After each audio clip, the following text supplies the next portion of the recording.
Hey, Rose. What's up with being out until this late? What are you thinking? Remember I mentioned it this morning. There's a dinner meeting with clients, so I'd be late.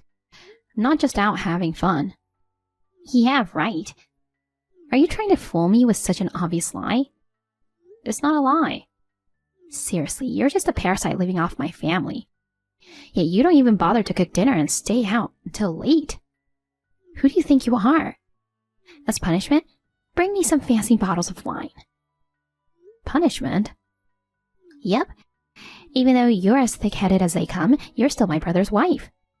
Mom and I reluctantly accepted you into our home, you know. But you don't even fulfill the basic duty of making dinner as a wife.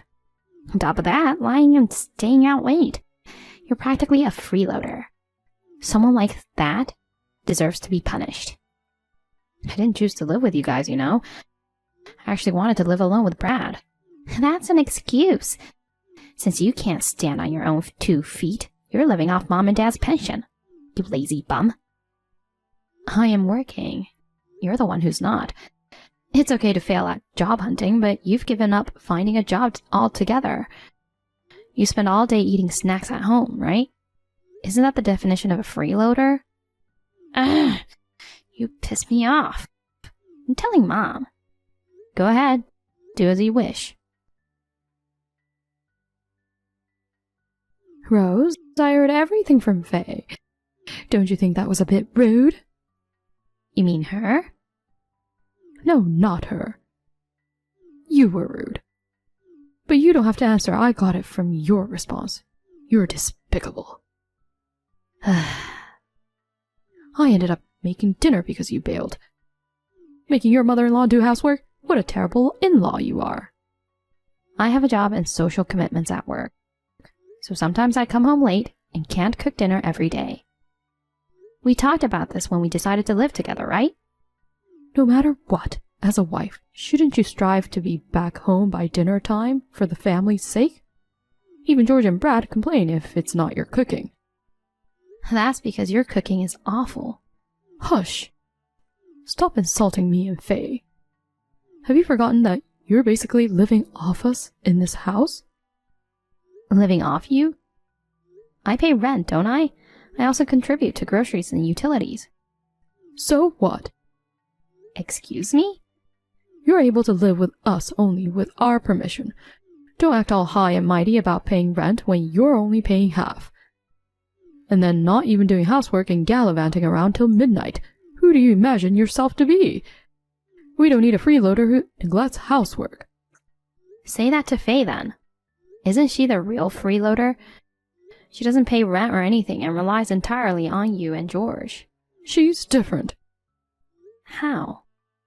She's my daughter. On the other hand, you married my son, so we've been accommodating you as part of the family.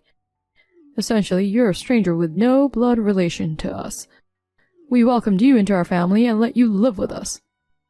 You should be grateful and show some respect. I can't believe you don't understand such common sense. I shouldn't have allowed Brad to marry a low-income high school grad like you.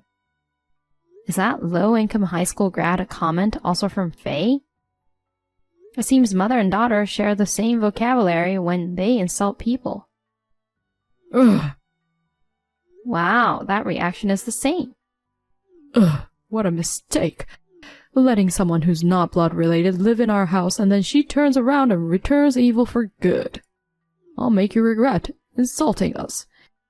Even if you cry and beg on your knees, I won't forgive you. No problem. Good luck with that. Hey, Rose. So are you gonna be late coming home again today? Yeah. Work's crazy right now, so I'll be coming back close to midnight for a while. Why do you ask? Oh, nothing. And just so you know, we're ordering pizza for dinner. We'll hit you up for the bill later. What the heck? Oh, and don't assume that we're ordering for you too. Go get your own food, okay? Alright then, good luck with work. Faye? Or Anna, it doesn't matter which one. What on earth is this about? Oh, you're back, huh? Isn't it fabulous? The sight of your belongings scattered in the yard. That shattered mirror of the wardrobe. It made such a lovely sound. It really did. You're a parasite, but you had all that expensive stuff. It really got on my nerves. It felt amazing smashing everything. So it was you two who messed up my stuff. Obviously. We discussed it and decided together. We don't need a useless low-income high school grad like you in our house. We wanted to get rid of you ASAP, you know. Oh, by the way, the receipt for the pizza delivery is in the dresser drawer. Send a check to us later. We had a belly full of fancy pizza like white truffle oil. I'm not sure if the poor and incompetent low-income person can afford it. I've been wondering for a while now. What basis do you have for calling me a low-income high school grad? Basis? You said it yourself, didn't you? That you started working right after high school and had a low income. I heard it too. Didn't you say that when we met the first time? Since then I've thought, what a dim-witted and useless girl. A poor soul earning a measly 25K a year. Stay away, you poverty deity. Huh? 25K is my monthly income. What? When I met you guys, I did mention I started working as a high school grad, but neither of you heard the rest of my story, did you? What are you talking about? Firstly, I have a bachelor's degree. Really? I attended college as a part-time student while working to earn my degree. At my first job, my income was lower compared to others, but after getting my degree, I changed jobs. I've been fortunate and now I'm a vice president. As I mentioned earlier, I'm entrusted to do a job that earns me a monthly salary of 25K. 25,000 a month? You're well off. Oh no, maybe we shouldn't have kicked her out. Mom, don't believe a word she says. This is obviously a lie. This is just the pathetic barking of a loser, left without a place to go after being kicked out of our home. Who's the one without a place to go? What do you mean? Haven't you realized who actually got abandoned here? What are you talking about? Were you so focused on wrecking my things that you didn't notice anything? Are George and Brad at home? What? Wait. Their shoes are gone. Check their room. Their stuff's gone too. No car either. What's going on? They've left you both. What do you mean? No way. Why should we be left behind? You're the one who should disappear from this house. You acting all high and mighty for someone who's not even related by blood. That's right. You were able to live here thanks to us. I never wanted to move in with you guys. But George and Brad pleaded with me. They asked me for help to get away from you guys. Faye, who wastes money like water despite being unemployed. And Anna, who spoils her and doesn't even take care of the house. Financially and domestically, things were a mess. They asked for help to escape that situation while living together. What? On the day they decided to execute that plan, you two wreak havoc. Quite the coincidence, I must say. This can't be. Dad and Brad left us? That's a lie.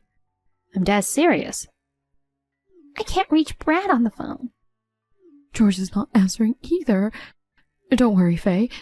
It's late, so they're probably sleeping. Yeah, you're right. They'll come back tomorrow for sure. They're wide awake and are next to me right now. We're having a celebration party for cutting ties with you idiots. We opened amazing wine. They're with you? Tell us the location.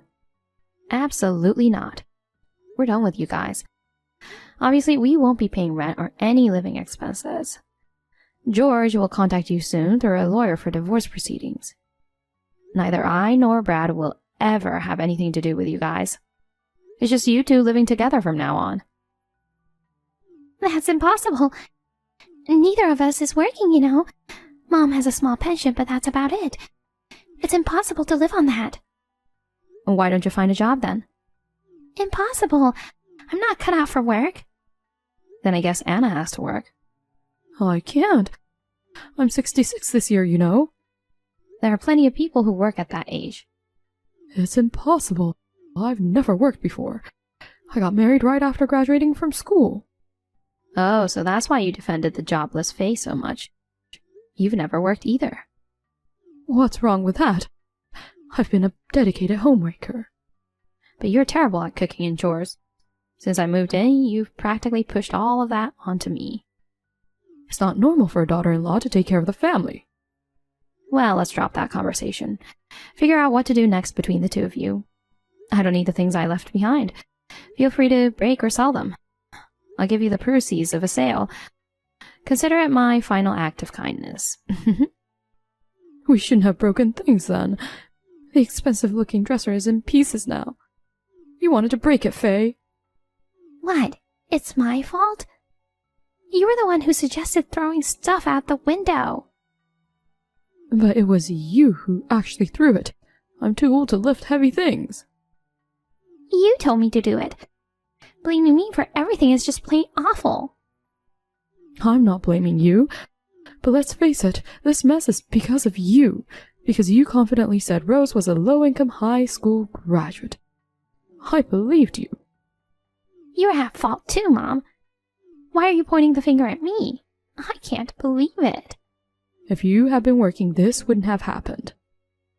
If you had been doing the housework properly, this wouldn't have happened. You guys can argue all you want.